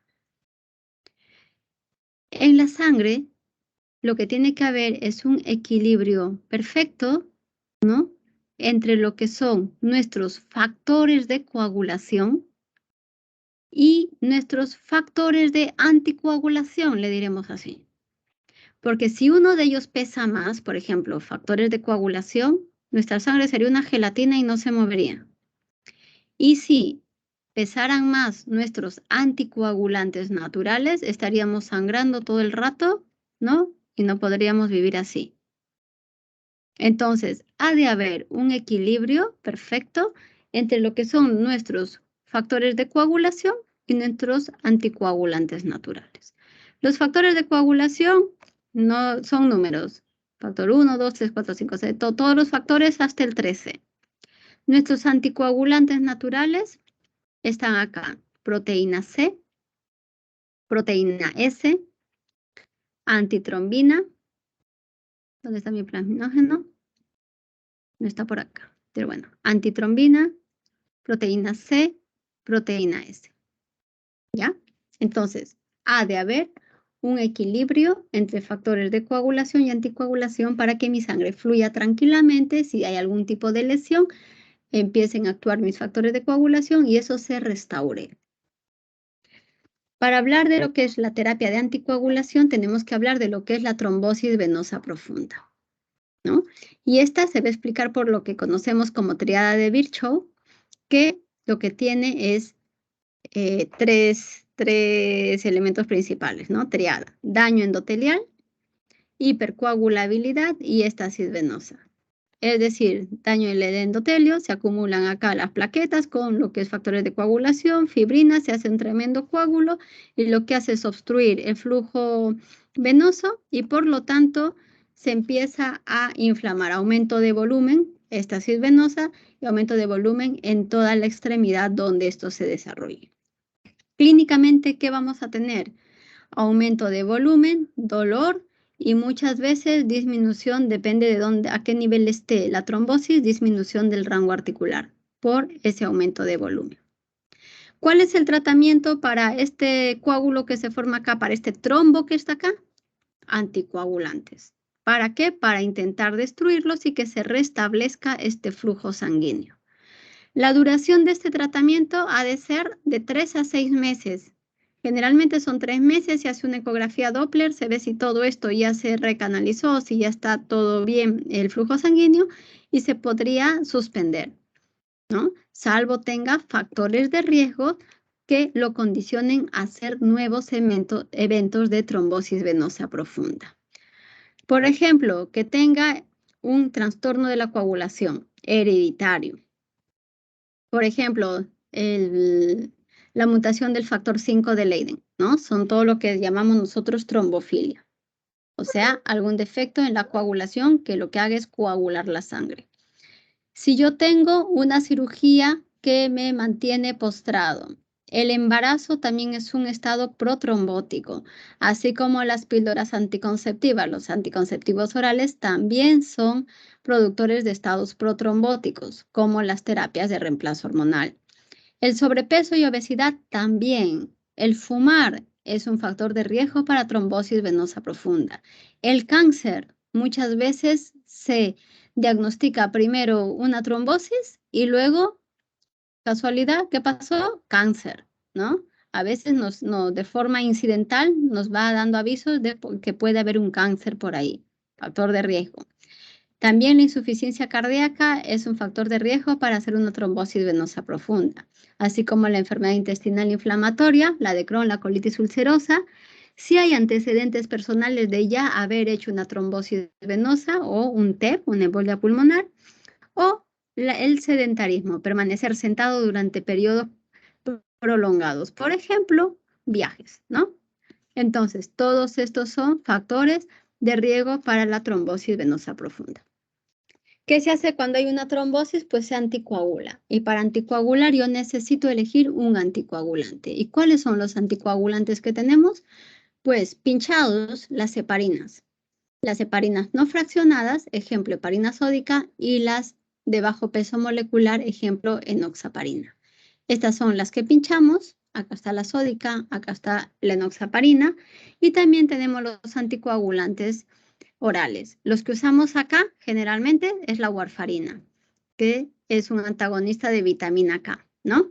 Y estos son los clásicos, por decir así. Tanto la warfarina como el acenocumarol son antagonistas de vitamina K. Ahora han salido los nuevos anticoagulantes orales como el rivaroxaban, apixaban, dabigatran, que van contra ciertos factores de la coagulación, ¿no? Que tienen ciertas ventajas respecto a los anteriores. Ya las vamos a hablar ahora. Las heparinas. Hemos dicho, tenemos heparinas no fraccionadas. Ejemplos, nosotros usamos la sódica. Las fraccionadas o de bajo peso molecular. Ejemplos, nosotros usamos la enoxaparina generalmente. Y tenemos los derivados sintéticos, es decir, que no son heparinas, sino son parecidos a las heparinas, que se llaman heparinoides, ¿no? Parecido a la heparina, y el que usamos es el fondaparinux. ¿Cuándo usamos esto? Cuando no podemos usar heparinas, pero las necesitamos. Entonces, la heparina sódica, esta se va a unir a la antitrombina, va a aumentar su capacidad de inhibición de la trombina, del factor 10, en menor medida de estos otros factores de la coagulación. ¿Qué es lo que me interesa que ustedes sepan? ¿Cuánto de dosis es que van a usar? ¿No? Todos estos factores de la coagulación, principalmente el 2 y el 10A, son muy importantes en la formación del coágulo, ¿no? ¿Qué es lo que nos interesa a nosotros? Que se disuelve ese coágulo. Y para eso necesitamos saber cuánto de heparina sódica vamos a dar. Es mucho más económica la heparina sódica que la de bajo peso molecular, por lo tanto, es la que más se usa en nuestros hospitales del MINSA, por ejemplo, ¿no? Bueno, en todos los hospitales del MINSA y de salud generalmente, heparina sódica, ¿no? Las otras las de bajo peso molecular son un poco más caras. ¿Cuál es la dosis de esa heparina sódica? Ponemos 5.000 unidades unidades y luego podemos utilizarlo en infusión. Y lo bueno de esta infusión es que podemos cerrar o apagar la infusión en cualquier momento y el efecto de nuestra heparina se va a caer en 2 horas. Ventaja. Desventaja, que hay que estar controlando el TTPA cada 6 horas para asegurarte que tu anticoagulación esté bien. ¿Cómo te aseguras? Porque tu TTPA tiene que estar entre 1.5 a 2.5 veces lo que tenía mi paciente al iniciar el tratamiento. Y ese va a ser el rango en el que yo voy a estar viendo y titulando mi heparina sódica todo el tiempo cuando tenga a mi paciente con una infusión. Como les digo, la ventaja es que si mi paciente sangra, yo simplemente apago mi infusión y en 2 horas se va, o si quiero lo revierto, porque la heparina no fraccionada tiene la ventaja de que tiene su antídoto propio, que es la protamina. Y con esta protamina podemos revertir inmediatamente todo el efecto de anticoagulación. ¿En qué dosis? 1 miligramo endovenoso por cada 100 unidades de esta heparina que se administraron en las últimas 4 horas. ¿Por qué? ¿Por qué en las últimas 4 horas? Porque una vez que se administra la heparina sódica, empieza a hacer su efecto, sube un pico en 2 horas y baja en 2 horas más. Por eso uno va viendo cuánto se hizo en 4 horas y de acuerdo a eso se calcula la dosis de protamina. Entonces, ¿qué me interesa? Que sepan que esta heparina se puede usar endovenosa y en infusión continua. ¿Solo se puede usar endovenosa? No, también se puede usar subcutánea. Y acá la tenemos. ¿Cuánto usamos? 5.000 unidades cada 8 horas. ¿Sí? Esto para una profilaxis. Tiene efectos adversos como todo anticoagulante. Lo que tenemos que ir vigilando es que no haya sangrados, que no haya hemorragias. Las heparinas además pueden disminuir la cantidad de plaquetas, producir trombocitopenias y se llaman trombocitopenias inducidas por uso de heparina. Tratamientos a largo plazo podrían producir osteoporosis, lesiones dérmicas o hipersensibilidad al medicamento. Entonces, la heparina sódica generalmente en los hospitales se usa así, 5.000 cada 8, casi siempre. Es muy raro y casi solo en terapia intensiva se utilizan en esta forma de infusión. ¿Por qué? Porque el monitorizar no es tan fácil. Cada 6 horas hay que hacer nuestro control de TTPA e ir vigilando. Y se usan unas tablas para saber cómo vas titulando tu dosis, más que tu dosis, el volumen de infusión para mantener estos rangos. Como esto es un poco más, se podría decir más trabajoso, ¿no? Se puede hacer fácilmente en terapia de cuidados intensivos, donde tienes ahí el control exacto. Pero lo más práctico es esto, 5.000 unidades cada 8 horas. Y tiene su antídoto. A diferencia de esta, la heparina de bajo peso molecular, igual se va a unir antitrombina, aumenta igual la inhibición del factor 2 y del 10A, o sea, lo mismo, pero la biodisponibilidad a nivel sanguíneo es mayor. Y se elimina más lentamente. Por lo tanto, no tengo que estar poniéndole cada 8 horas, sino puedo colocar cada 12 horas. Y es bastante porque es decirle al paciente que se pinche 2 veces al día y no decirle que se pinche 3 veces al día. Eso cuenta, ¿no? Como son inyecciones subcutáneas, se colocan a este nivel. Acá tienen la imagen a 3 centímetros de la cicatriz umbilical a ambos lados, menos en la parte superior, y también se puede utilizar la zona de los brazos y también piernas. No necesitan un control de laboratorio, ¿no? Como si era la heparina sódica, que necesitábamos control de TTPA. Estas no necesitan, ¿no? Salvo que tuvieran insuficiencia renal importante, obesidad mórbida o embarazo, pero generalmente no necesita estar controlando por laboratorios. Cuando necesitamos controlar, necesitamos medir el anti-10A. Como va contra el 10, el anti-10A. ¿Ya? Usualmente no se hace. Es más, hay muy pocos laboratorios a nivel nacional que miden la actividad del anti-10A. Hay estudios que dicen que hay menos complicaciones hemorrágicas y menos disminución de plaquetas, trombopenia, que con la heparina no fraccionada. ¿Cómo la podemos usar la enoxaparina? Esta no se puede poner endovenosa. Esta va subcutánea. Puede ser dosis profiláctica, que es 40 miligramos al día subcutáneo, ¿ya? O dosis terapéutica, que es 1 miligramo por kilo de peso cada 12 horas subcutáneo. Es decir, si pesa 60, 60 cada 12 horas subcutáneo. Terapéutico significa ya de tratamiento. Profiláctico significa prevención, 40 miligramos al día subcutáneo. ¿Prevención de qué? Prevención de trombosis. Por ejemplo, si le han operado de X cosa y tiene que estar en reposo durante 7, 10 días, ya, pues que haga 40 miligramos de enoxaparina al día durante esos días que va a estar en reposo. En cambio, terapéutico es, ya tengo mi trombo ahí instalado, ya me han hecho mi ecodoppler y han visto que tengo un trombo ahí. Ah, muy bien. Entonces, ahora sí empiezo 1 miligramo por kilo cada 12 horas y le ponemos de 7 a 10 días hasta conseguir que los anticoagulantes orales alcancen un INR adecuado, y esto lo vamos a ver cuando hablemos de la warfarina.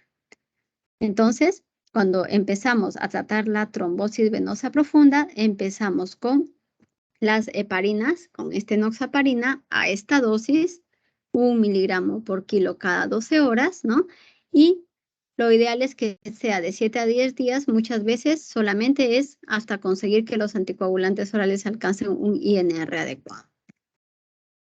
Ahora hemos dicho que tanto la heparina sódica como la de bajo peso molecular, ¿no? Es decir, tanto la heparina sódica como la enoxaparina hacen que bajen las plaquetas, y a esto se llama trombocitopenia inducida por heparina. Ya. Entonces, la heparina es el fármaco anticoagulante que más usamos en la actualidad. Si es un anticoagulante, su complicación más frecuente ha de ser la hemorragia. Esta es la más frecuente, pero la complicación potencialmente más grave es la trombocitopenia inducida por heparina. ¿Por qué? Porque estamos anticoagulando al paciente y además estamos bajando las cifras de las células que participan en la coagulación. Esto ocurre ¿por qué? Por un fenómeno inmune también. Hay anticuerpos, ¿no?, que van a producir esta destrucción, esta bajada, no es destrucción, es bajada de plaquetas porque se van a ir formando microtrombos. La trombocitopenia inducida por heparina se ha descrito en pacientes tratados con cualquier tipo de heparina y a cualquier dosis. Sin embargo, la heparina sódica tiene mayor frecuencia de estos eventos que la enoxaparina. Es decir, la heparina no fraccionada tiene mayor trombocitopenia inducida por heparina que la heparina de bajo peso molecular. ¿Cómo yo sospecho de que hay una trombocitopenia inducida por heparina? Mi paciente llega a una cirugía, por ejemplo, con valores de plaquetas absolutamente normales. Post cirugía empiezo a ponerle la heparina y a los 4 o 5 días y hasta los 7 días y hasta los 14 días, hasta 2 semanas después de estar utilizando heparinas, empiezo a ver que empieza a disminuir las plaquetas. Entonces, si no tiene nada más que uso de heparinas, he de pensar en que puede ser una trombocitopenia inducida por heparina. Las plaquetas van a ir disminuyendo más o menos en rangos de 50 a 80 mil. Generalmente es más de 50 mil. Generalmente, no siempre es más de 50 mil, no. Generalmente es más de 50 mil. Y tiene la peculiaridad de que como es una trombocitopenia inducida por heparina, una vez que yo quito la heparina, las plaquetas vuelven a sus cifras normales, ¿no? Como tienen estas cifras de plaquetas de 50 a 80 mil, no es que mi paciente esté sangrando, ¿no? ¿Por qué? Porque sobre 50 mil hemos dicho que debemos tenerlas hasta cuando hay hemorragia, ¿verdad? Por lo tanto, entre 50 y 80 mil no es que tengan hemorragias a cada rato, ¿ya? Más bien empiezan a bajar estas plaquetas. ¿Por qué? Porque empiezan a hacerse microtrombitos. Y ahí en esos trombos pequeñitos que se van haciendo es que se empiezan a consumir las plaquetas y por eso es que baja la cantidad de ellas. ¿Ya?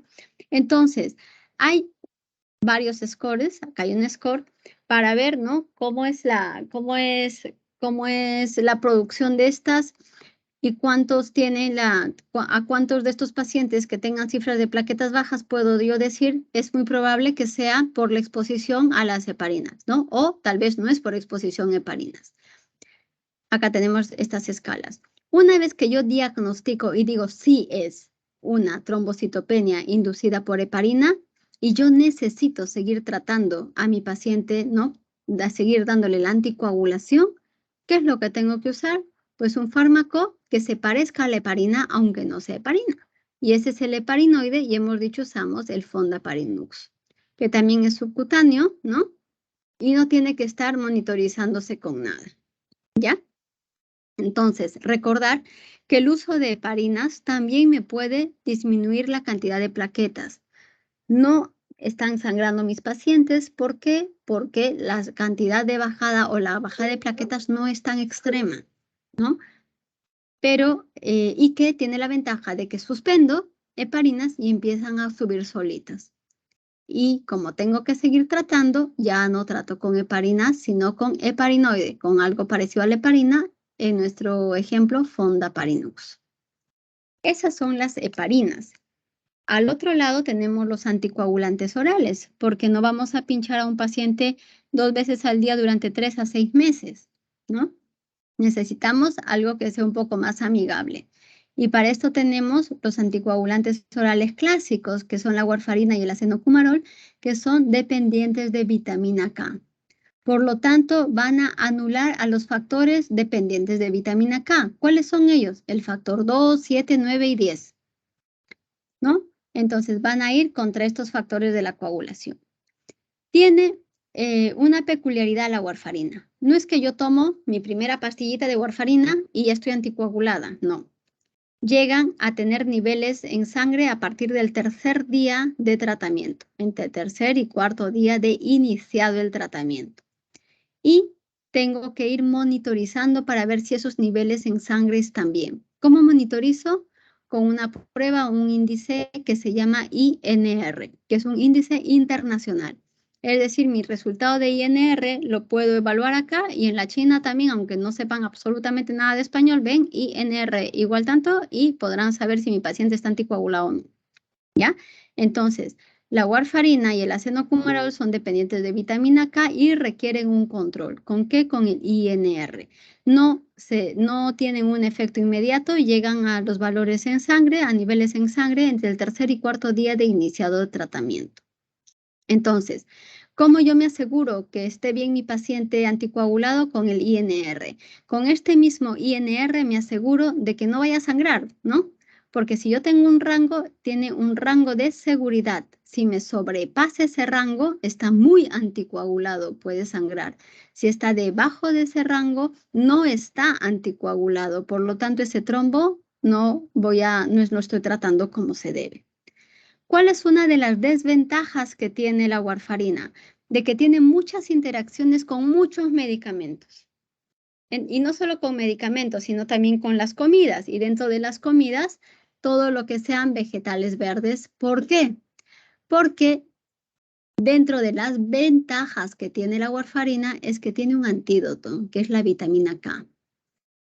Es una súper ventaja, porque si yo estoy sobre anticoagulado, me colocan vitamina K o tomo vitamina K y estoy normalizando mi coagulación. Esa es una ventaja, muy súper ventaja, que a la vez es un poco desventaja porque la vitamina K se encuentra en los vegetales verdes.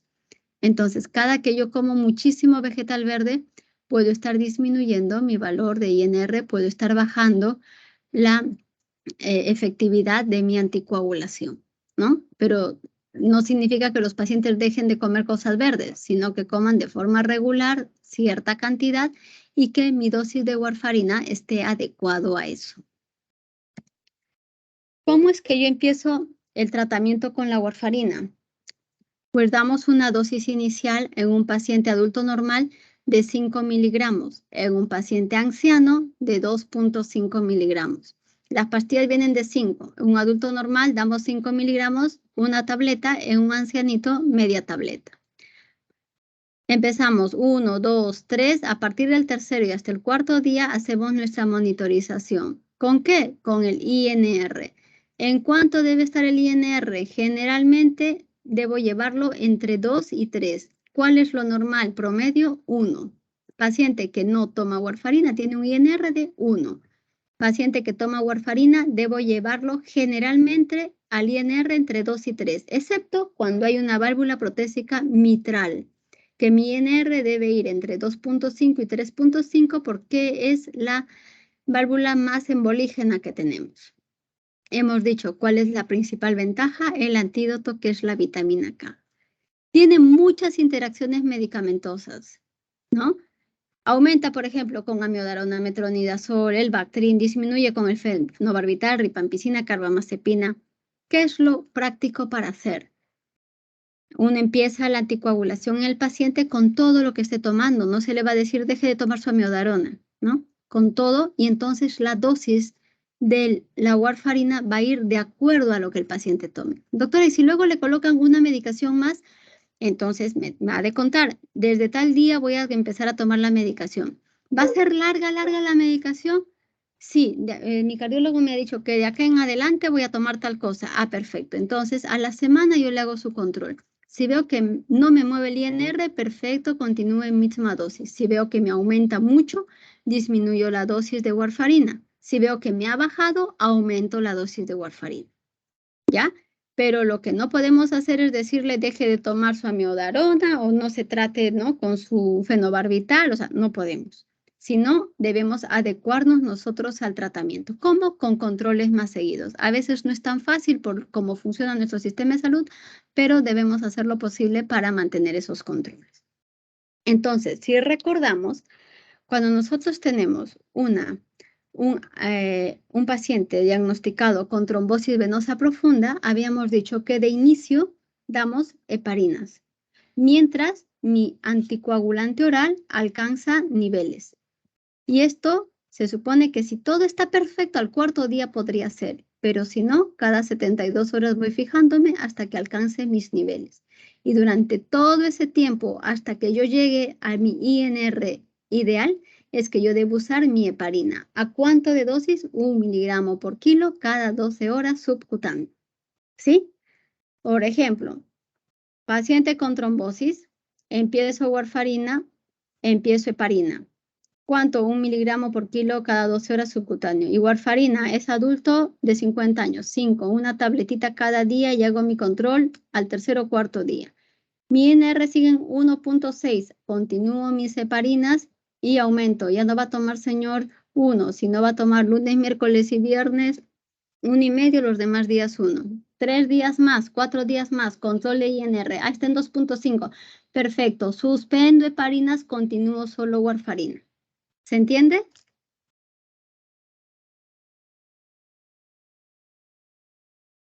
Sí, doctora. Sí, doctora. ¿Sí? Ya. Listo. Eso con lo que son las warfarinas, que es lo que más usamos. Control INR. Ahora, claro, han salido los nuevos anticoagulantes orales. ¿Qué tienen de ventaja? No tengo que estar dando una dosis, disminuir, subirla. No, nada. Es una dosis fija y no requiere estar monitorizando el INR. Simplemente empiezo a dar la medicación y a las 6 horas mi paciente está totalmente anticoagulado y ya no controlo más nada. No tiene interacción casi nada con medicamentos ni con la dieta y como les dije, su efecto terapéutico ahí todavía dice entre 2 a 4 horas después de su ingesta. Yo siempre les digo, a las 6 horas ya estás anticoagulado, ya no hay nada. Pero ven que es súper rápido, no se demora los 3, 4 días que demora en monitorizarse la warfarina. No quiere decir que ya tengamos la dosis, sino cada 3 a 4 días puedo ir cambiando dosis. Dice, al mismo tiempo tiene un mejor perfil de seguridad en cuanto a la hemorragia intracraneana. ¿Cuál es la mayor limitación? No hay un antídoto. Si no hay un antídoto, ¿qué pasa si me he ido a hacer mi servicio rural y estoy en un pueblito donde no hay más que una posta? Y me caí, hay un accidente, tomo estos nuevos anticoagulantes y me golpeé la cabeza. Para mi mala suerte tengo una hemorragia. Mientras me trasladan, la vitamina K ahí no sirve, ¿no? Tiene que llegar a un hospital de alto nivel para que me puedan colocar el complejo protrombínico activado, aún así tampoco te asegura que se revierta la anticoagulación, ¿no? En cambio, si me pasa lo mismo con warfarina, en cualquier posta tenemos vitamina K, ¿no? Porque todos tenemos partos ahí y tenemos. Abres la ampollita, una cucharita, te la tomas y ya puedes estar revirtiendo lo que es anticoagulación. Entonces, esa es la mayor ventaja de la warfarina. Esa es la limitación, la mayor limitación de los anticoagulantes orales. Puede llegar a un hospital donde tenga banco de sangre y podamos ir transfundiendo hemocomponentes, puede. ¿Te asegura que se revierta? No, pero tampoco es que dure 3, 5, 10 días, no. El efecto va a ser de 12 a 24 horas, ¿no? Entonces vamos rezando hasta que se pasen esas horas y el efecto de estos nuevos anticoagulantes disminuye. ¿Cuáles son estos nuevos anticoagulantes? Tenemos el dabigatran, rivaroxaban, apixaban, edoxaban. ¿Cuáles se usan? ¿Cuáles estamos usando acá en nuestro país? El apixaban, rivaroxaban y dabigatran. ¿Ya? El que les encanta usar mucho es este Eliquis. ¿Por qué? Porque no tiene problemas con los pacientes renales y la dosis es más pequeñita para los ancianos que para los adultos jóvenes, ¿no? Casos clínicos. A ver. Paciente de 78 años, antecedente de hipertensión, toma losartán. Va a emergencia por aumento de volumen en miembro inferior derecho. Hay limitación funcional y dolor. Cuando le hacen el examen, dicen, pues sí, está aumentado el volumen, hay signos de HOMAX positivo, disminución de pulsos pedios, y dicen, pues parece que tiene una trombosis venosa profunda, le hacen una ecografía Doppler y dicen, sí, tiene una trombosis venosa profunda en vena poplitea, miembro inferior derecho. Ya tenemos el diagnóstico superpuesto ahí, ¿no? Trombosis venosa profunda, vena poplitea, derecha. ¿Cuál es el tratamiento? ¿Haríamos algún examen o cuándo haríamos un control de laboratorio? ¿Cuándo suspendemos si usamos la heparina de bajo peso molecular? ¿Quién se anima? Doctora, tendríamos que anticoagular, ¿no? Al paciente. En este caso, Ajá. heparina, por la edad, yo presumo que debe ser con heparina de bajo peso molecular y la ¿Cuánto? warfarina. Dosis. Ah, ya. Ya, No, heparina de bajo peso molecular y es warfarina. un Perfecto. miligramo por kilogramo de peso. 1 miligramo por kilogramo de peso. ¿Cómo se Es de indica? heparina. Ya. ¿Tú eres? Y la warfarina ¿Tu es nombre, 2. perdón, tu nombre? González Peralta, Carlos. Carlos. Entonces, Carlos, tú tienes que indicarlo, ¿no es cierto? Entonces, tú vas a agarrar tu lapicero y vas a poner 7:15 de la noche. Indico, enoxaparina, ¿cuánto? Imagínate que el señor pese 60 kilos. Ya, enoxaparina. ¿Qué más? 60 miligramos 60 miligramos. subcutáneo Subcutáneo.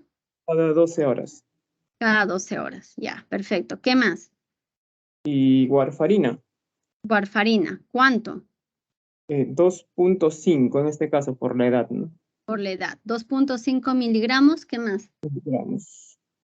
No estoy seguro si es 12 horas. A ver. 2.5 miligramos al día vía oral. Al día, sí. ¿Qué más?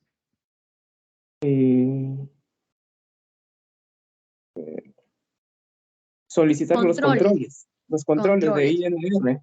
¿Cómo sería? ¿Cuándo? Al Estamos tercer, empezando hoy día 14 de febrero. Pones hacer control de INR, ¿cuándo? el 14, el 17 sería su primer control. 17 Mínimo o 18. 17, ¿no? Mínimo 17 y si no, te aseguro el 18. Ya. Y les pones ahí, abajo. ¿Qué más? Mantener heparina de bajo peso molecular hasta lograr INR de ¿cuánto? 2.3. De 2 a 3. 2.0 hasta 3.0. Sí. ¿Sí? ¿Se entendió, Sí, chicos?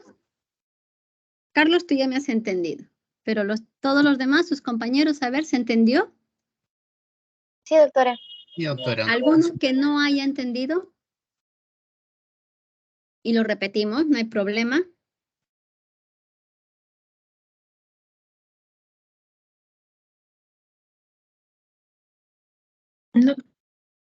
Doctora, ¿Todo ok? ¿Sí? Así tal cual viene en el Doctora, examen. doc- Dígame. doctora, sí. ¿Por qué usamos en este caso una de bajo peso molecular y no la heparina sódica?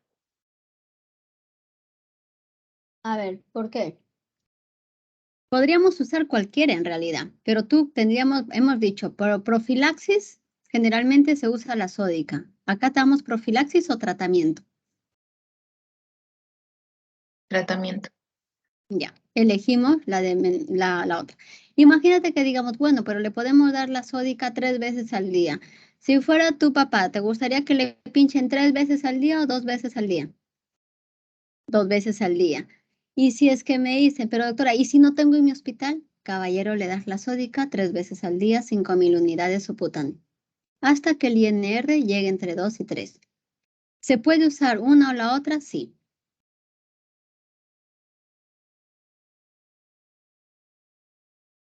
¿Sí? Sí, doctora, gracias. ¿Quién me preguntó? Mango.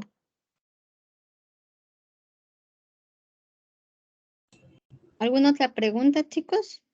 Doctora, una pregunta. ¿El control del INR se hace cada 6 horas? Eso entendí, creo, o me he equivocado, No. doctora. El INR es cada 2, 3 días. Perdón, Ah, cada 3 días, cada 72 horas, cada 3, 4 días.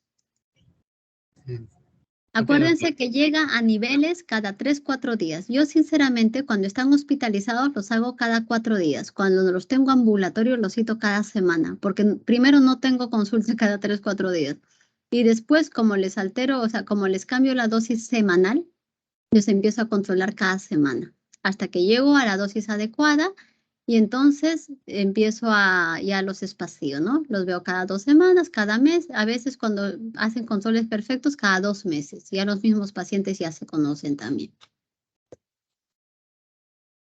Entonces ahí tenemos, si usamos la de bajo peso molecular, que acá pues les había puesto para que más o menos vayan por ahí, 1 miligramo kilo de peso cada 12 horas subcutáneo, si fuera 60, ¿no? Más la warfarina 2.5, yo lo coloco casi siempre, les digo que tomen a las 4 de la tarde porque los controles los hacen a las 7 de la mañana y para que sea un valor más exacto, hacemos el control a las 72, pero que pues hasta las 96 horas, o sea, de 3 a 4 días de haber iniciado, y mantenemos esta heparina hasta que tengamos el INR entre 2 y 3. Ahí suspendemos y continuamos ya solamente vía oral.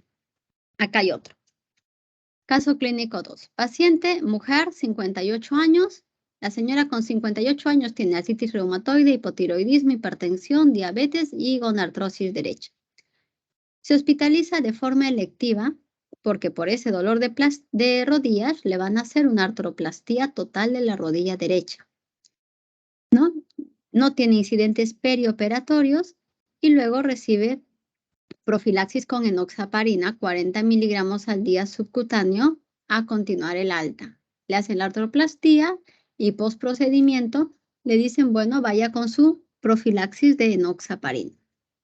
Al 6º día postoperatorio presenta aumento de volumen, dolor en la extremidad inferior derecha que se instala de forma brusca con dolor y eritema. Está todo rojo, todo inflamado, le duele mucho, por lo tanto se va a urgencias. Cuando va a urgencias, ella está en buena condición general. No tiene fiebre, no hay compromiso hemodinámico ni ventilatorio. Le hacen un hemograma, está con hemoglobina de 11,1, postquirúrgico, no está mal. Está con 13.930 leucocitos, postquirúrgico, no está mal. Plaquetas, 52.000. La creatinina en 1.39, PCR en 52, valor normal menor de 5, glucosa 96, aparentemente controlada, INR 1.3, TTPA 31, esto es normal. Traumatología dice, acá no hay una artritis séptica y le piden una ecografía Doppler y dicen, acá hay una trombosis venosa profunda de vena femoral común hipoplitea derecha, o sea, ya hasta arriba, ¿no? Vena femoral común hipoplitea derecha. La hospitalizan en traumatología y dicen, no, acá hay una trombosis, por lo tanto, Lenoxa ya no la puede recibir a 40. Vamos a ponerle a 1 miligramo kilo cada 12 horas. O sea, si pesa 80, 80 miligramos kilo cada 12 horas. Cuando le hacen sus controles de hemogramas hospitalizada, se dan cuenta que las plaquetas ya habían llegado hasta 20.000. Sospecha diagnóstica, ¿qué debieron hacer con la paciente? ¿Cuál sería el tratamiento que darían? Sospecha diagnóstica, ¿qué sería? Doctora, la paciente presenta una trombocitopenia. ¿Cuándo presentó la trombocitopenia? ¿Con qué cifra? Bueno, se ve que dice plaquetas en 52.000. Desde acá ya tenemos trombocitopenia, ¿no? Pero nadie se lo miró. Nos fijamos más en todo lo que tenía y nos centramos en la trombosis. Y dijimos, trombosis, esta señora ya no puede llevar 40. Vamos a pasarla a 1 miligramo día. Consecuencia, ese 52.000, 20.000. Significa que si se hubieran dado cuenta acá, estábamos al 6º día posoperatorio, al 6º día de estar recibiendo enoxaparina y había bajado plaquetas. ¿Ha hecho trombosis? Sí, ha hecho trombosis. Pero al aumentarle la dosis de heparina, me baja más plaquetas. Sospecha diagnóstica ABC. Anticoagulación en rangos subterapéuticos, trombocitopenia primaria, trombocitopenia. Muy bien. ¿Qué parece que debieron evitar en el tratamiento de la paciente? Seguir dándole enoxaparina. Continuar la Debieron evitar el seguir dándole heparina y aún más debieron o no debieron aumentarle la dosis de heparina, ¿no? O sea, debieron ya haberle suspendido heparina y más bien ellos aumentaron la dosis de heparinas. ¿Por qué? Porque no sospecharon en una trombocitopenia inducida por heparinas. Se centraron más en la trombosis. ¿Cuál sería el tratamiento que le daríamos a este paciente? ¿Un heparinoide, doctora? Un heparinoide. ¿Cuál es? B. El fondaparinux. Y esa es la dosis, 7.5 al día. Subcutáneo. ¿Sí? Entonces, acá hay que ver siempre, a veces cuando estamos especialistas nos centramos, ¿no? El cirujano debe haber dicho, oye, trombosis, anticoagula mejor, pues no, esto está profilaxis, ya. Pero no se fijaron en el hemograma. 3. Paciente mujer de 19 años, estudiante de medicina, consulta por presentar desde hace 48 horas, edema progresivo, miembro inferior izquierdo, con dolor lacinante que se extiende desde la región poplitea hasta el tobillo, persistente. Previamente había estado asintomática. No tiene antecedentes personales o familiares de trombosis y lo que era recibir anticonceptivos orales desde hace 3 meses. No, por 3 meses hasta hace 3 meses. Al examen físico, en buenas condiciones generales, no le palpan adenopatías, no hay megalias, masas, pero sí hay gran edema en todo miembro inferior izquierdo. Signo de Homans positivo, le hacen un ecodoppler y dicen trombosis venosa profunda. ¿Cómo iniciaríamos tratamiento? ¿A qué dosis? ¿Cómo monitorizamos? ¿Quién se anima? Doctora, sería empezar entonces con una heparina de bajo peso molecular. Ya, enoxaparina. ¿Cuánto? ¿Dosis? ¿A qué dosis? No me refieren el peso, pero es 1 miligramo por kilo de peso, ¿no? Cada 12 horas. Subcutáneo. Subcutáneo. ¿Qué más? Luego la warfarina también. A la vez, o sea, iría mi heparina de bajo peso molecular y además iría mi warfarina, ¿no es cierto? Ambos. Sí, El doctora. tema que estoy escribiendo. Ya. ¿A qué dosis?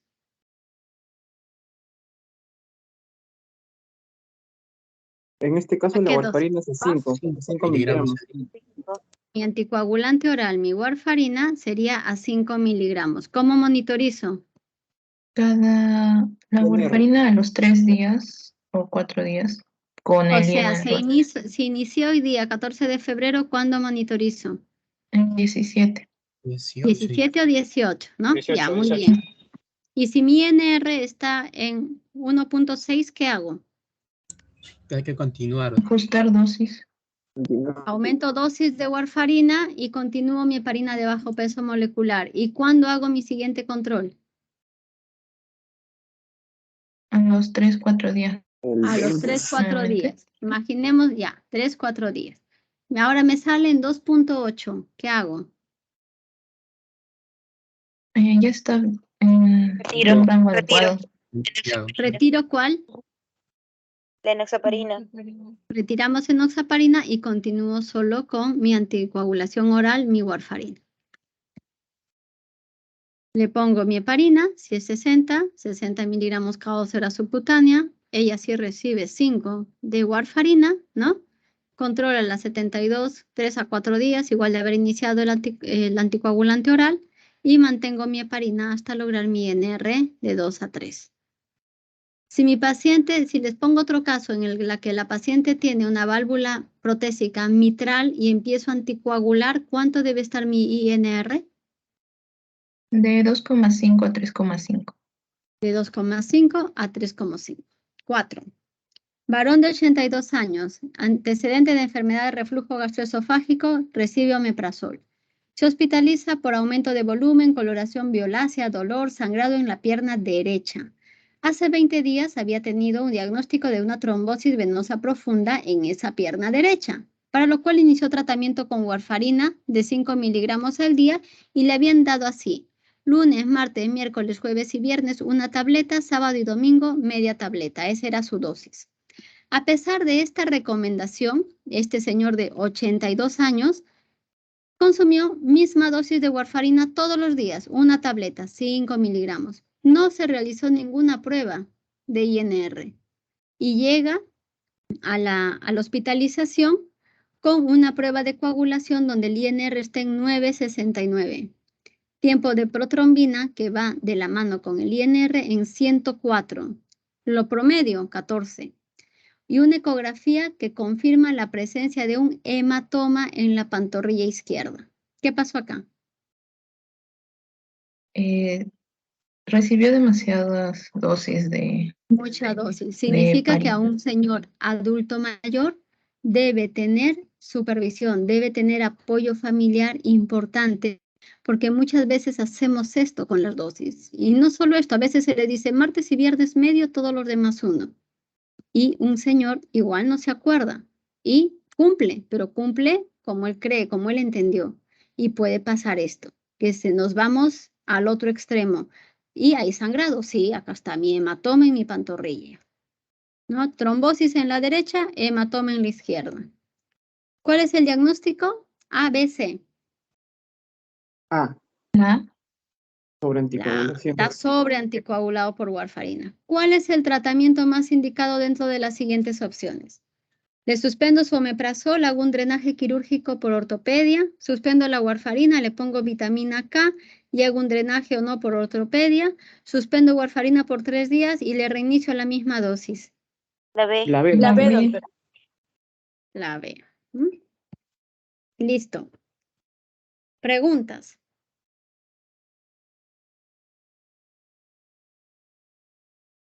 ¿Todo bien?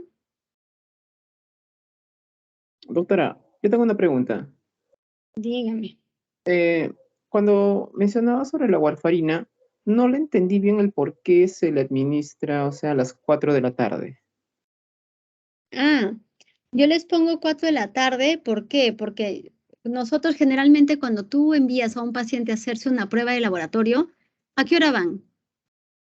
En la mañana, ¿no? Generalmente. Generalmente todo el mundo, para empezar, no necesita ir en ayunas la warfarina, ¿no? Pero todo el mundo a su prueba de laboratorio siempre ven ayunas y van en la mañana. Entonces, cuando le damos 4 de la tarde, es como que mitad a que le hagan la prueba, o sea, hay mayor, ¿cómo te digo? El tiempo equidista, la prueba de la próxima toma, ¿me entiendes? O sea, 4 de la tarde equidista un poco, 7 de la mañana hasta la otra toma. No sé si se me entiende. Si yo le doy la warfarina a las 10 de la noche y le hago el control a las 7 de la mañana, no es lo mismo que le dé la warfarina a las 4 de la tarde y le haga el control a las 7 de la mañana. Porque no Claro. es un fármaco que llega rápidamente a niveles, sino tarda. Entonces es como un valor más exacto, más fiable el que yo voy a tener. Ah, correcto, doctora. Ese era ¿Sí? mi... Ya. Ya me estaba enredando, ¿eh? ¿Alguna otra pregunta, chicos? Doctora, Doctora, con respecto, adelante, adelante. ya, gracias. Doctora, con respecto al último caso 4, se le da el antídoto de la vitamina K, 10 miligramos intravenosa. Tiene un INR de 9.69. ¿A qué tiempo con este antídoto va a restablecer su INR? Igual le puedes hacer su control a la hora, 2 horas. ¿Y en cuánto baja, doctora? ¿En cuántos puntos INR en Dependiendo una de, muchas veces depende del paciente. En unos con 5 miligramos es suficiente. Si tú vas en los hospitales, generalmente les ponen 10 cada 8 horas y les hacen el control al día siguiente, ¿no? Pero 10 miligramos, te esperas un par de horas, le haces el control, si ya bajó, listo. Si no, colocas 10 más, ¿no? Pero ya con un INR adecuado entra a drenaje. Doctora, ¿y cuál es el INR adecuado? Con menos de 1.4 de INR o máximo 1.4 podrían entrar. Pero ¿quién manda ahí? El anestesiólogo. A veces no te acepta. ¿Cuál es el INR más largo que usted ha podido o a cuánto ha podido reducir un INR para que entre a cirugía? Así el valor más alto, 2. Era un pequeñito, un neonato que tenía todavía esta inmadurez hepática, entonces no tenía buenos niveles de INR. Tenía 4 o 5. Por más que le diéramos lo que le diéramos, logramos a 2.1. Con eso lo operaron, ¿no? Pero ese es otro tema, ¿no? Pero con 1.4 máximo ya pueden entrar a hacer el drenaje sin riesgo de que el paciente sangre. Gracias, doctora. Ok. Doctora, en el caso número 3, que la paciente estaba teniendo, por ejemplo, estaba consumiendo, no, eh, métodos anticonceptivos, ¿no? Vía oral, se le debe de indicar que deje de consumir, ¿no? En este caso, o que Claro, siga ya que normal. tuvo ya que tuvo este episodio de trombosis sin ningún otro factor de riesgo más que esta ingesta de antes, pues se le dice sí, ya no. Ok, doctora. Más preguntas, chicos.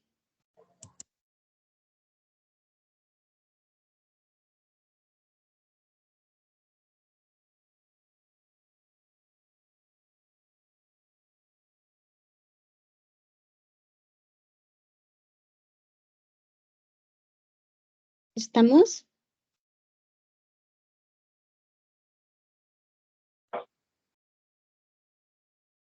Sí, doctora.